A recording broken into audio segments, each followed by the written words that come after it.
সামনে নির্বাচন আসতেছে। নির্বাচনকে কেন্দ্র করে দেখবেন অনেক মানুষ মাথায় টুপি পরে, পুরো বছর নামাজের খোঁজ নাই, ইবাদতের খোঁজ নাই, কিন্তু মানুষের দুয়ারে দুয়ারে ভোট চেতে গেলে মাথায় কিন্তু টুপি পরে, বুঝায় আমি খুব আল্লাহ। অথচ এই সমস্ত মানুষগুলোই কিন্তু আলেম ওলামাদেরকে ধর্ম ব্যবসায়ী বলে গালি দেয়। আপনি স্পষ্ট হয়ে যাবেন, আপনার যদি বিবেক থাকে, ভোটের সময় আসলে টুপি মাথায় দিচ্ছে, তসবিহ হাতে নিচ্ছে, তাহলে এখানে সে ভোটের জন্য ধর্মকে ব্যবহার করছে।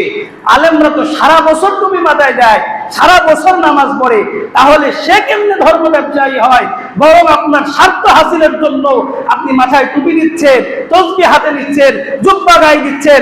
বোঝা যায় আপনি ধর্মকে কাজে লাগিয়ে মানুষের কাছ থেকে ভোট নেওয়ার জন্য আপনি ধর্ম ব্যবসায়ী।